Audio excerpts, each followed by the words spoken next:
It's the Real Estate Podcast, brought to you by ANZ Home Loans for financial well-beings. It is your Real Estate Breakfast back for the weekend. Yes, breaking down for you the Australian property market. Got another Saturday morning property show coming up, and we're going to be looking through the lens of Anthony Landahl, the mortgage broker in Sydney. He's going to offer us up some advice. And good luck, because it is the weekend. You might be checking in and inspecting a property or two today. It is a buyer's market and there are plenty of options in real estate at the moment, coupled with a deeper negotiation process on price that you can look to explore with vendors and agents. It is a Saturday morning, August the 8th. Now, Australia may be experiencing this softer property market that we've been talking about, but governments are clearly planning for the next growth cycle. In Sydney, as reported by PropTrack, two major rezonings at Cherrybrook and Parramatta North that could deliver around 12,000 new homes. Now, this is all centred around quality public transport, jobs obviously, and community infrastructure.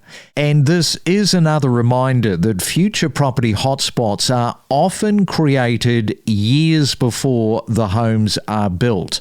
So that is some great intel for property investors this morning. Right, let's look at some of the prevailing mistakes first home buyers can make. Anthony, I'm going to come to you. How can you steer some of these first home buyers clear of making these mistakes? It's an incredibly exciting time. They're eager to get out there, look into the market. The other side of it is there's a lot to navigate, and particularly for a first home buyer, everything's new and they haven't gone through this process before. So you're right, there's a hell of a lot to navigate, and a number of areas that we've identified over time that the first home buyers need to be aware of.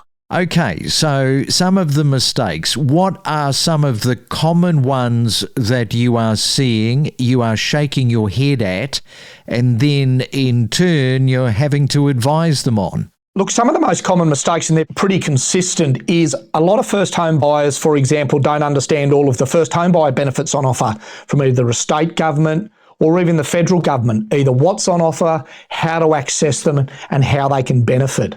A lot of first home buyers, for example, don't know the difference between buying with a private treaty, where there's a set price, and buying at an auction, where the price is negotiated on the day and there's no cooling off period. A lot of first home buyers, when they come to us, don't have a sense of what they can afford, which gives them guidance as to where they can find themselves in the market. What's their deposit? How much will a bank actually lend them? And this is absolutely critical to understand what they can afford and get a strong approval in place, so they can then actually go and look in the market in areas they can purchase and they're buyer ready. There's a lot of other costs associated with purchasing a property. While there's stamp duty exemptions, they're not available to everybody. There's conveyancer costs. There might be costs that are associated with settlement. There might be costs associated with building and pest reports. So there's other costs you need to factor in. The other thing is understanding the selling agent is working for the seller. There's buyer's agents that can help you purchase. There's different aspects of the property in terms of resale values to think about, cafes, infrastructure. So there's a lot to consider. So don't let your emotions get the better of you. Get the right team around you with a good conveyancer, a good mortgage broker, and do your research to build a really good platform to enjoy that exciting time in buying your first home. Okay, so those are some of the first home buyer mistakes. But what about investor mistakes? Because they can make some monumental stuff-ups. Sorry, investors, it is true. Some of the mistakes that you make can be life-altering. So, Anthony, what have you observed when it comes to mistakes by investors? Yeah, the biggest thing with investors is it's a different mindset, and it has to be approached like that. An investment in property is investing in a certain asset class where essentially there's two fundamentals you're looking for: capital growth how much is that asset, in this case property, going to grow over time, and an ongoing income stream, which is your rental yield. So with an investment, it's not a property you're living in. It's got to be a less emotional decision. So it's a very analytical decision. So the core with investment is have a solid plan around what are you looking for. Are you looking for a property that's going to give you high capital growth? Are you looking for a property with a strong income stream? Do your research. The fundamentals of an investment property might be different to the fundamentals of a property that you're going to live in. A good investment property will stand the test of time as a good asset. So do your research on the property and on the markets. Calculate the property running costs. Cash flow is absolutely critical with an investment property. The cost to hold the property, which is your interest, which is your running costs, your maintenance, your plumbers, and the rent. It's easy to make a mistake if you don't do your research when buying an investment property. And the last point I'd make is take a long-term view about the investment. There'll be ups and downs in the market, but the core fundamentals of a good investment will remain over time. Okay, we should have a look at strategy because you've got to game plan all of this out, with some key principles, key observations, and you've got to have a lot of discipline. So there is a lot to plan for here, but around all of it, a lot of strategy. One of the overarching ones is, what's your own personal strategy? Are you wanting a good, strong income stream, which will provide a higher rental yield than maybe some areas? Or are you looking at a high growth area? Then do your homework on the areas. Does the property have capital growth potential? Is it reliant on a particular industry like a mining town? What are the fundamentals of the region? Its infrastructure. Does it have hospitals? Does it have universities? Has it got transport? What's the economy like in that area? And also understand what sort of rental income has been historically achieved and what sort of income can you expect in the future. So really do your homework on the region. There's a lot of data out there now about particular regions, growths, rentals, infrastructure, planning and all those sort of things. The last aspect is do your own cash flow analysis. What's affordable and what's your cash flow to hold the property? Because some properties are cash flow negative, which means the cost to hold's more than the rent you're getting. Others are cash flow positive. So make sure you understand your own cash flow and that you can afford to hold a property that you purchase. You're listening to the Saturday Property Market Update. And historical drivers for the property market. Always interesting to look back to see in many ways where we are headed in the real estate cycle next. Yeah, housing plays an incredibly important role in terms of Australia's wealth. What's really been driving that growth recently is the net overseas migration. As we're aware of, people have had a big savings buffer. We've had supply constraints. So there's a couple of things that have been helping the market remain resilient, but it's just that rate of growth and the ongoing strength of the market. I think these numbers have an opportunity to highlight. And looking at the rental market, it is still a big problem. Yes, there's been some relief here and there.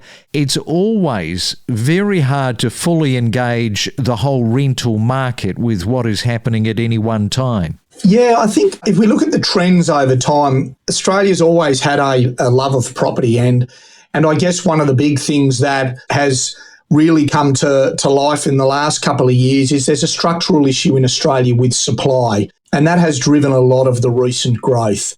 But even if you look over time, you have your ups and downs in the market over time, but the trend is always for housing to provide a good asset class in terms of growth.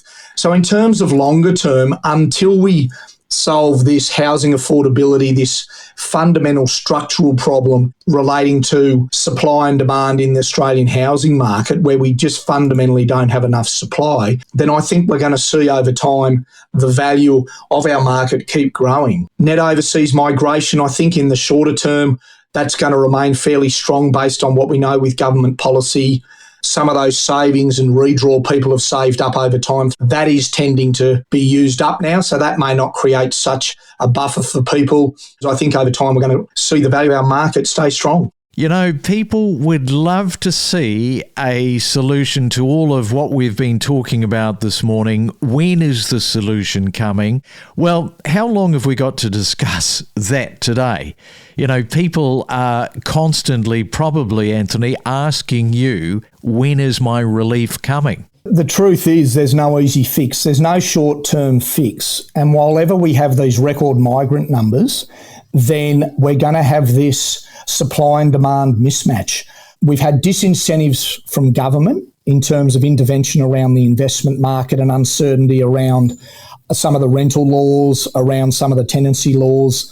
So we've got a reduced number of investors. We've got decreasing capacity to actually get new developments off the ground, and new developments that are off the ground are not getting built. Cost to build's increasing, so construction industry struggling to keep up. We've got increasing demand. The bottom line is there's no short-term patch-up solution. Longer term, they've got to be looking at some of these build-to-rent programs, look at some of these overseas investors and incentivise some of these programs that actually look at what's the long-term population look like, what's the long-term housing needs and how do we supply them? So it's a long-term solution that seemingly at the moment is being approached quite haphazardly from all levels of government. Okay, and that's going to do us on the Saturday morning property show. Just a reminder, if you've got a question, keep those questions coming.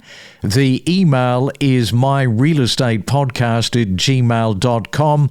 Love to hear from you, or if you'd like to leave us a voice message, you can do that. The voice message recording service is below in the show notes. And on that note, Anthony, have yourself a fantastic weekend. Catch you back next time. Thanks very much. Look forward to next time. From the emotion of property, the economic inflation, managing your expectations, lack of stock, price growth, construction appetite, days on the market. Stay informed with us and know your property. Every week, real estate transactions take place as the market shifts month by month.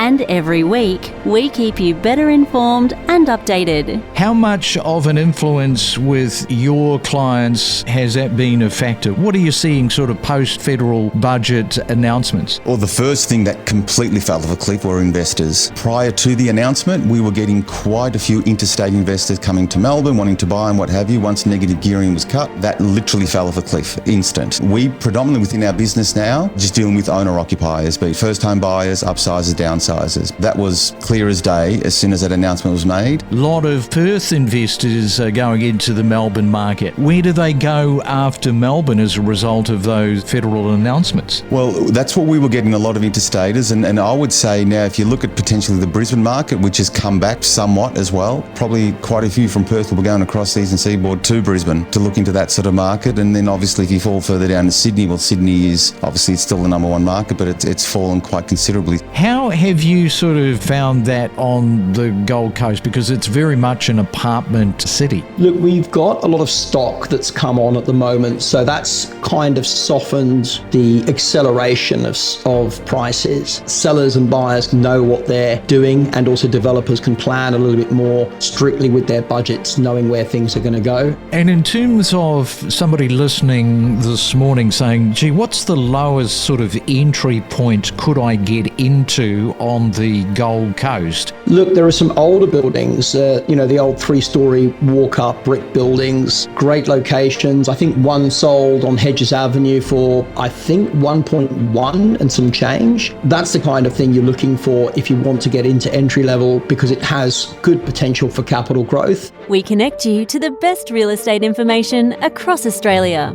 The Real Estate Podcast.